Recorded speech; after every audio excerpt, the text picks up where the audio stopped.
The park brochure tells you where the trail begins. The forest decides when it ends. You know you're being followed when the woods start matching your pace instead of swallowing it. First hike was Olympic Hoh River Trail, a green tunnel that eats sound and time. 4 of us took it late after rain. Me, Danny, Marcus, and Kay. We had an AllTrails map downloaded, headlamps, and the confidence people wear when a national park sign sits behind them. The plan was simple. 3 miles in, touch the river gravel, and turn back before dark stitched the canopy shut. At mile 2, a down spruce made a lip in the trail that forced single file. Danny led. I counted our steps to keep a steady pace. The forest was wet enough to shine. That's why the extra crunch registered. A dry leaf under a weight that wasn't ours. It came 10 beats after the log, then again when our cadence steadied, like a shy metronome testing tempo. I told myself it was a deer shadowing our path to use our broken branches. Deer don't stop when you stop, though. At the river turn we stepped onto gravel and the forest noise slid away, replaced by water talk and that soft, unmistakable exhale humans make it views they wanted. Marcus took a live photo of the bend. On the playback later you can hear the 3rd set of footfalls arrive at the gravel 2 seconds after ours. We didn't know it yet. We turned and started back, daylight thinner under the cedars. Danny keeps a whistle on her pack. She blows it at blind corners for fun. Twice on the return we heard the same 3-note pattern answer from behind, the timing too close to echo. Kay said barred owl and laughed, then didn't when it repeated at our exact stops. At the spruce lip Danny paused and pointed at the mud. Next to our boot prints was a single set from a larger boot that had stepped inside our outbound prints, not over them.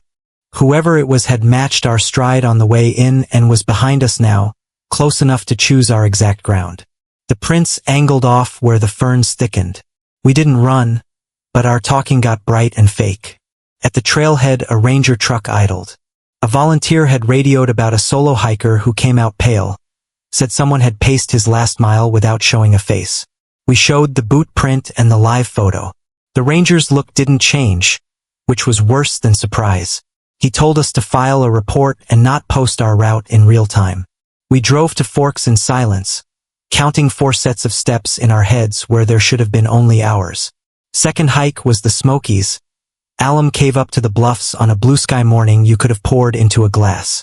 The lot was already filling with families, church groups, a line of teenagers in matching shirts. We were 5 this time. Me, my brother Leon, his friend Tasha, and a couple we just met at the motel breakfast who asked if they could tag along to the cave. They were quiet, friendly, mid-30s, hiking poles and new boots. First time in the park. The first mile is stairs and bridges, the kind of trail where people talk about where they're from. Tasha mapped license plates the way kids do on road trips.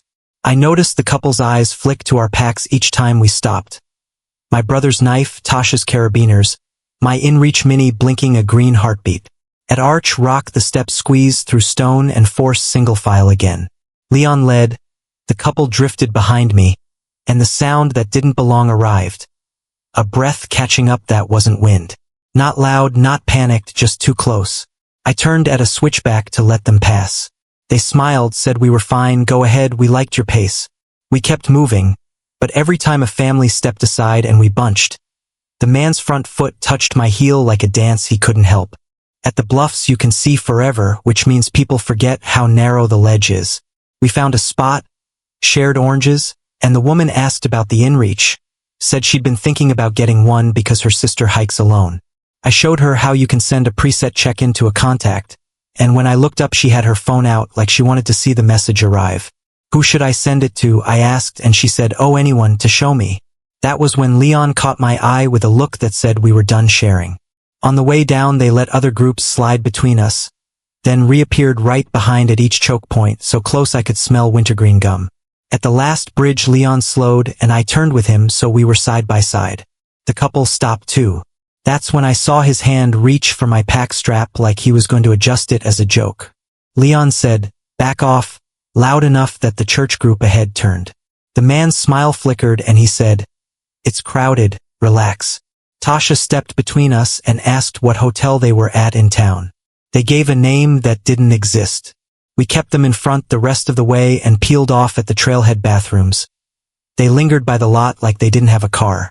A ranger at the kiosk watched them too. When we described the heel taps and the inReach questions, he nodded like he'd heard it before and asked us to walk him our timeline.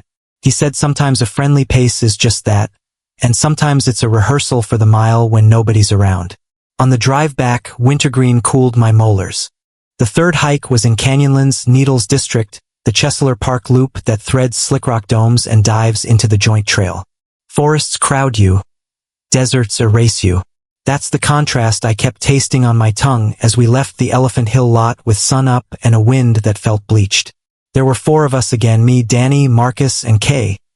Plus a couple we leapfrogged at the first ladder and then lost behind the sandstone.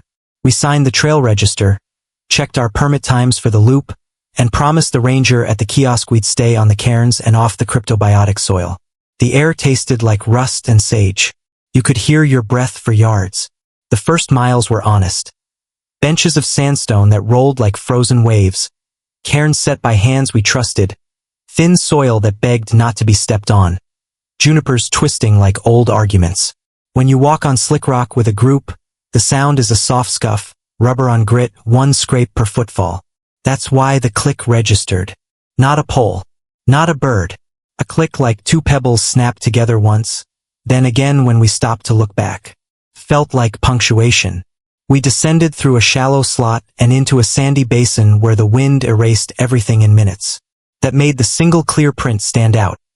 A lug pattern with a chip missing from the heel, leaving a small square bite mark in each step. It wasn't ours. We would have missed it if the sand hadn't sheltered it under the overhang. Danny pointed, said we had a friend. Kay said we always have friends in parks. Most are birds and wind. We kept walking. Above us the red walls had faces. At the next saddle Marcus paused to photo-stitch the view. All those needles and spires stabbing the sky, the kind of Martian that makes you feel like a person invented yesterday. On his playback later there's a reflection in his sunglasses. A tiny figure stepping from shadow to shadow 50 yards back, then stopping as he lifts the camera.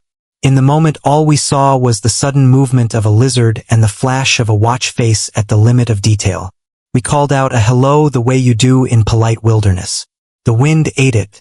The click came once more, softer.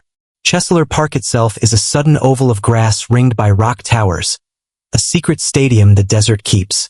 We cut the loop counterclockwise to reach the Joint Trail sooner, because we wanted shade. The Joint Trail is a corridor where boulders have separated, a hallway carved by time that breathes cool even at noon. Single file by necessity, whispers become rules there. Every 100 feet the passage makes a right angle or a squeeze that forces your pack to scrape. The sound behind us returned. Not a click now but a smooth breath. Then a halt that matched ours like we were metronomes sharing a stand. Halfway through the joint there's a crack that drops a quiet draft against your shins. That's where Danny stopped and pressed her palm to the wall and mouthed listen. We did.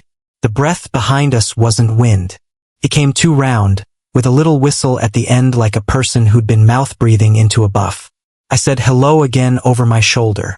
The corridor absorbed it and gave back our vowel. We started again, steady, no panic in our feet, the way you don't show a dog you fear it. We tried to work a simple test. We pulled into one of the pocket caves and waited instead of passing through. If whoever was behind was just another hiker, they'd appear and nod and squeeze by, a choreography as old as trail etiquette. No one appeared. After 30 seconds, there was a scrape, a pause, then silence. A minute. We pushed back onto the path and found nothing but our own scuffs and, 5 turns later, the heel chip print set exactly on top of Kay's last step. He had been there, measuring us, matching us, patient as sandstone. On the far side of the joint we came out into light that felt like a favor. That should have ended it. Open country is an honest mirror. You can see who's with you and who's not. We spread across the slick rock bench where the cairns hopped between domes. Still the sense of pacing followed. A glint flashed from a rib of rock to the south, like a mirror blink. Marcus raised binoculars and caught a head in a sun hoodie ducking behind a fin. We waved our arms like idiots to make our silhouettes look bigger, a trick better for bears than men. At a saddle shaped like the back of a whale, we staged another test. Marcus and I stopped and pulled out snacks as if we planned a long rest. Danny and Kay walked on slow, then doubled back below the curve in the rock so we could see behind the rib that hid the glint. We waited. A man in a pale hoodie and sunglasses stepped into view, saw us watching him, and put his hands up empty like a traffic cop calming a scene he'd caused. He called something we couldn't hear and tapped his chest as if to say, "My bad." He didn't come closer. He didn't retreat either, not yet. We closed our group and kept moving. The not-quite distance he held became a rope. At every cairn, he'd hover, then angle off, reappearing at the next rib, the timing too loyal to be random. When we stopped to reapply sunscreen, he mirrored with the performative slowness of an actor playing, "I'm not following." At the last ladder, he vanished like he had an exit pre-planned. At the Jeep, we exhaled the way tires give air. We weren't alone at the lot. The ranger from the kiosk was there, talking to a trio of backpackers who looked rattled. Their story had our shape. A single man trailing, never passing, matching rests so perfectly it felt choreographed. Their detail chilled me.